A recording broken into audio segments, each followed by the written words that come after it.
Hello friends, today we are going to learn about our new topic, that is voice. So many students have the problem that how to solve the voice and what is voice. So हम आज इसी बात पर discuss करेंगे कि voice होता क्या है और उसे सॉल्व कैसे करते हैं. वॉइस में सबसे पहली चीज़ ये है कि there are two types of voice, active voice and passive voice. Here we have written active voice and the second one is passive voice.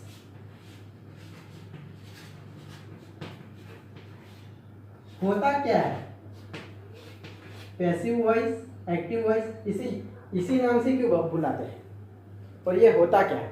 This is just type of sentence. जैसे कि हम different types में एक ही sentence पे बात करते हैं. जब हम बात करते हैं तो एक ही सेंटेंस डिफरेंट टाइप्स में हम बोलते हैं. Just this is active and passive. तो एक्टिव वॉइस और पैसिव वॉइस इसे ऐसे क्यों बुलाते हैं. तो सबसे पहली चीज़ ये है कि इसमें इंपॉर्टेंट तीन चीज़ें हैं. एक तो सब्जेक्ट, दूसरा ऑब्जेक्ट और तीसरा वर्ब. Subject, verb, object. तो सब्जेक्ट किसे कहते हैं कि जो वर्क करता है, who does the action, it is called subject. तो ये subject and object. Object means on which the action done, जिस पे एक्शन होता है उसे कहते हैं ऑब्जेक्ट. और verb is the action word. You know about that. ये एक्शन है, इस पर एक्शन होता है और ये एक्शन करने वाला है. तो जब सब्जेक्ट एक्टिव होता है सेंटेंस में तब उसे एक्टिव वॉइस कहा जाता है, और जब सब्जेक्ट पैसिव होता है तब उसे पैसिव वॉइस कहा जाता है. What is mean by active and passive. Subject active होता है, पैसिव होता है, मतलब क्या होता है. सब्जेक्ट रुक जाता है क्या? नहीं. So this two sentence have the difference that in the first sentence active voice the subject is active there, and in the second sentence object is emphasized. In the first sentence subject is emphasized, and in the second sentence object is emphasized. जैसे कि एक sentence में आपको बताता हूँ कि मैं, जब हम बात करते हैं स्कूल में, तो अगर मैंने कुछ अच्छा काम किया है तो हम टीचर को बताते हैं कि टीचर ये मैंने किया है. और अगर नोटबुक में कहीं पे गलती हो जाए तो हम तुरंत बताते हैं सॉरी टीचर मुझसे हो गया. अभी मैंने किया और मुझसे हो गया. ये जो दो टॉपिक है ये एक्टिव वॉइस और पैसिव वॉइस है. जब हम बोलते हैं मैंने किया, I do it, at that time we are emphasize us. I do it. Just the same thing in passive voice, it is done by me. Done by me means मेरा ऐसा intention नहीं था लेकिन हो गया है. अंडरस्टूड. तो ये दो चीज़ें एक्टिव वॉइस और पैसिव वॉइस में. तो सबसे पहली चीज़ हम यहाँ पे डिस्कस करेंगे कि सब्जेक्ट किसे कहते हैं और ऑब्जेक्ट किसे कहते हैं. Means how to recognise the subject and object. Because of ये जो चीज़ है ये चलती है खाली सब्जेक्ट और ऑब्जेक्ट पर. अंडरस्टूड. और इसके लिए सबसे इंपॉर्टेंट चीज़ है कि वर्ब जो होता है वो वर्ब ट्रांजिटिव वर्ब हो तभी एक्टिव वॉइस और पैसिव वॉइस होता है. क्यों? जस्ट बिकॉज ऑफ आपको ट्रांजिटिव वर्ब के बारे में पता होगा. What is transitive verb. तो ट्रांजिटिव वर्ब ये होता है कि जिसे ऑब्जेक्ट की ज़रूरत होती है. अंडरस्टूड. तो जब तक ऑब्जेक्ट नहीं होगा सेंटेंस में तो ये सेंटेंस नहीं बनेगा. अंडरस्टूड. तो अभी सबसे पहले हम देखेंगे कि सब्जेक्ट एंड ऑब्जेक्ट रिकॉग्नाइज कैसे करते हैं. आज हम इस वीडियो में यही देखने वाले हैं कि सब्जेक्ट और ऑब्जेक्ट रिकॉग्नाइज कैसे करते हैं. तो उससे हमें बहुत अच्छी तरह से समझ में आ जाएगा कि एक्टिव वॉइस और पैसिव वॉइस चेंज कैसे करना है. Just because of so many students thinks that just the first word of the sentence is subject and the last word of the sentence is object, and therefore there are so many sentences I have written to understood what is subject and what is object. So first of all we learned about the first sentence कि ये है क्या. सबसे पहला sentence है, आप देख सकते हो कि I find a real book. I find a real book. अभी इसमें सब्जेक्ट, वर्ब, ऑब्जेक्ट, मैंने वर्ब में भी बहुत सारी चीज़ें एडजस्ट किए हुए, जैसे कि आई, ये हो गया सब्जेक्ट। सब्जेक्ट वर्ब ऑब्जेक्ट, जैसे मैंने बताया था कि सब्जेक्ट जो एक्शन करता है, verb action word, and object जिस पे एक्शन हो रहा है। तो सबसे पहला एक्शन करने वाला कौन है? आई, मैं। I find a real book, किसने ढूंढा? मैंने। So I is a subject. Find action word, verb. उसके बाद अ रियल बुक, तीन चीजें। तो ऑब्जेक्ट क्या आएगा? रियल आएगा कि बुक आएगा? ऑब्वियसली रियल क्या है? It is the adjective of noun, ये नाउन का एडजेक्टिव है। Therefore this whole three words are object. I find a real book. अभी ये कैसे होगा? तो ये सीधे सीधे आएगा कि सबसे पहले मैंने कहा था कि ऑब्जेक्ट लेना है पैसिव वॉइस में, जैसे कि यहाँ पे आता है subject plus verb plus object, ये हो गया एक्टिव वॉइस का कंस्ट्रक्शन। सेम अभी हम पैसिव वॉइस का कंस्ट्रक्शन लेंगे। इसमें सबसे पहले आएगा ऑब्जेक्ट प्लस यहाँ पे आएगा टू बी के फॉर्म्स। सो टू बी के फॉर्म्स जो है वो पर्टिकुलरली जैसा सेंटेंस हो, जैसा टेंस हो, उस हिसाब से आते हैं। और अगर सेंटेंस में टू बी के फॉर्म नहीं आ सकते, कि जैसे फ्यूचर टेंस है तो उसमें am is are was were ये नहीं आते। तो जहाँ पे नहीं आते वहाँ पे सीधे सीधे बी आ जाता है। जैसे कि हम आपने देखा होगा फ्यूचर कंटिन्यूअस टेंस, उसमें विल बी यूज करते हैं हम। जस्ट द सेम थिंग यहाँ पे भी हम विल बी यूज करेंगे अगर फ्यूचर टेंस हुआ तो। अंडरस्टूड? तो object plus to be plus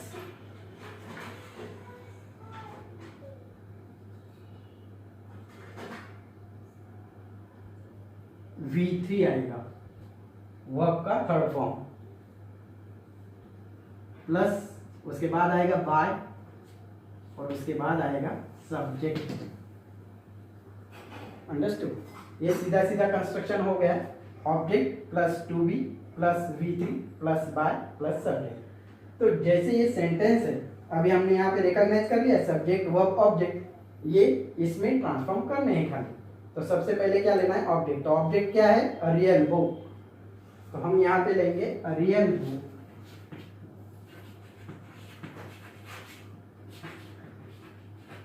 उसके बाद आएगा टू बी। तो ये सेंटेंस कौन से टेंस का है? Simple present. तो सिंपल प्रेजेंट का है तो इसमें आएगा इज। उसके बाद फाइंड, फाइंड का थर्ड फॉर्म फाउंड। उसके बाद बाय और उसके बाद मी, आय का मी हो जाएगा। वो तो मैं बाद में आपको सेकंड पार्ट में जो वीडियो बनाऊंगा उसमें सब में डिटेल में बताने ही वाला हूँ कि कौन से टेंस में किस तरह से how to change it. Understood? And what are the changes? Today we are just discussing about how to recognise subject verb and object. So अभी ये सेंटेंस तो समझ में आ गया कि रियल बुक पूरा ऑब्जेक्ट आएगा क्योंकि इस पे पूरा काम चल रहा है।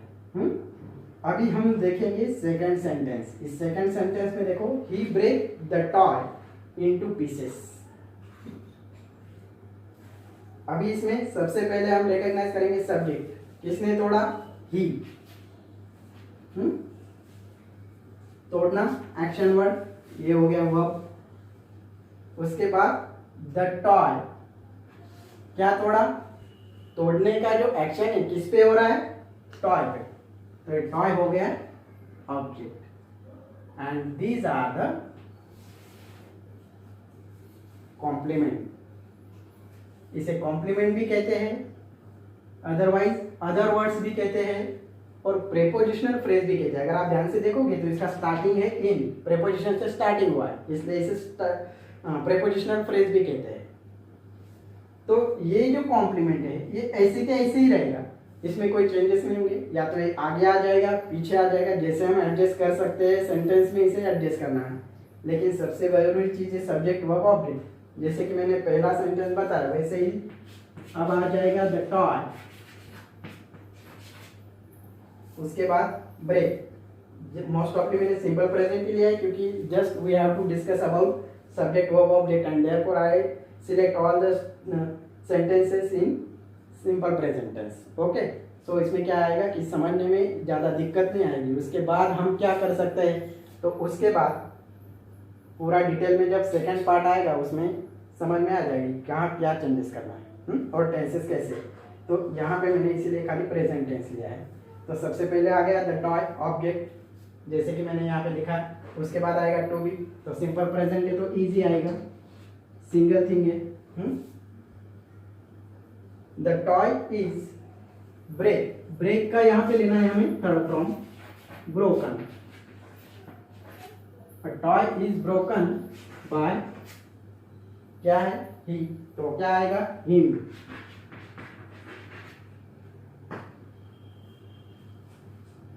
सिंपल। थर्ड थिंग, अभी हम थर्ड सेंटेंस देखेंगे। अभी यहाँ पे मैंने ये सेंटेंस क्यों लिया था कि इसमें टॉय के बाद इन टू पीसेस ये होता है। तो बहुत बार as I told you in the starting of video that so many students think that the last word is the object, always last word is not object। toy है उसके बाद ये prepositional phrase है, तो ये recognize करना भी जरूरी है। और ये सिंपल भी है, जैसे कि मैंने बताया आपको कि ये कॉम्प्लीमेंट जो है या अदर वर्ड जो है इसे prepositional phrase भी कहते हैं। क्यों कहते हैं, क्योंकि preposition से स्टार्ट होता है।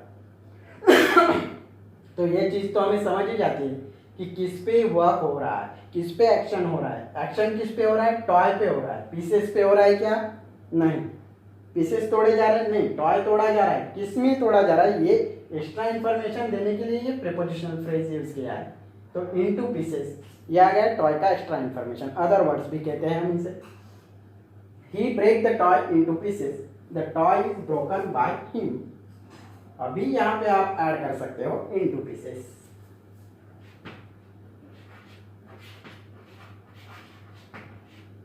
यहाँ पे थोड़ा जगह कम है तो हम थोड़ा एडजस्टमेंट करके लिख लेते हैं। The toy is broken by him, इतना ही सेंटेंस है, ये हो गया complete. After that we can use the complements, otherwise we can use the complement in starting also, just like how into pieces the toy is broken by him। otherwise we can use it in the middle of the sentence, just like the toy is broken into pieces by him। understood? So first of all we have to आप ये ध्यान में रख लीजिए खाली कि ये जो into pieces है ये अदर वर्ड्स है, तो ये एडजस्ट करने हैं। अभी तो फिलहाल आप यही ध्यान में रखिए कि ये लास्ट में रखना है। ओके, अभी थर्ड सेंटेंस के पास हम जाते हैं। The muscles of the stomach churn the food, churn, churn you know, food को चर्न करता है कौन, मसल्स। तो अभी देखो चर्न करने वाला कौन है, the muscles of the stomach.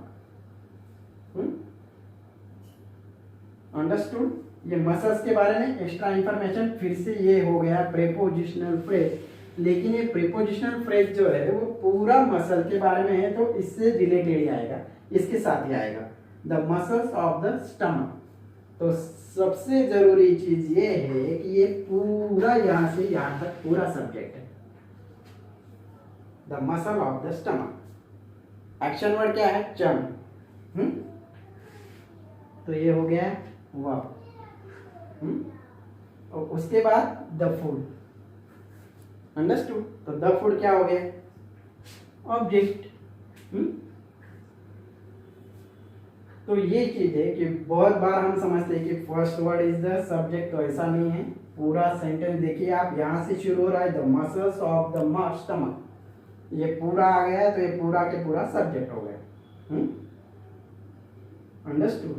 तो ये अभी आएगा, इसका हमें चेंज करना है। तो सबसे पहले क्या लेना है, object, simple thing, the food.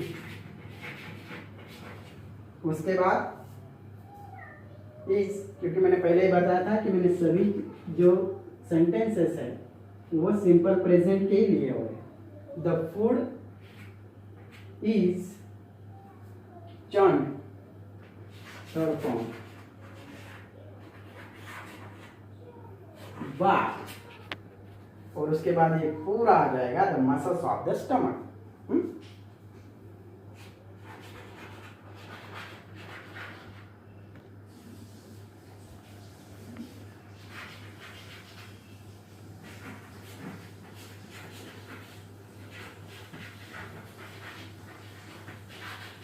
Muscle of the stomach. Okay, तो चलो हम चलते हैं अभी लास्ट सेंटेंस की तरफ, जहां पे लिखा हुआ है he specially loves remote car.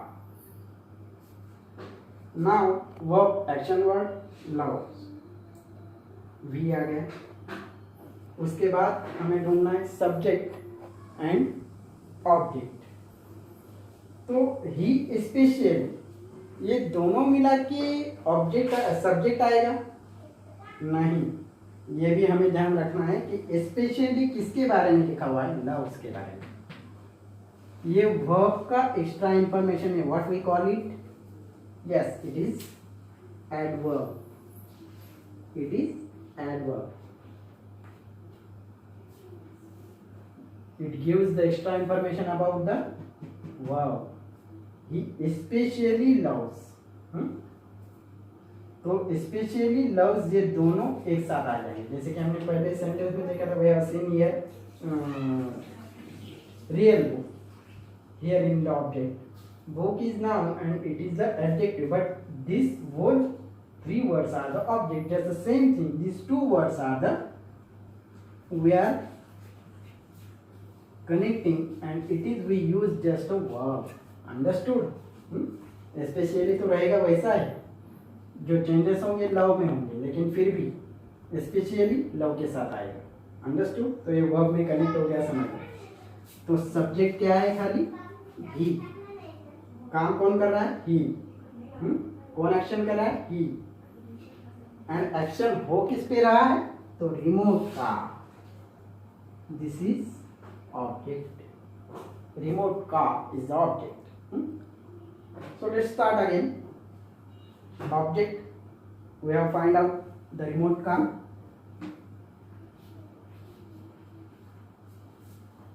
यहाँ पे थोड़ा एडजस्ट कर लेता हूँ।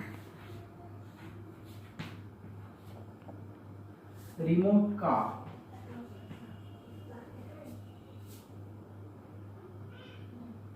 is स्पेशली, जैसे वैसे आ जाएगा,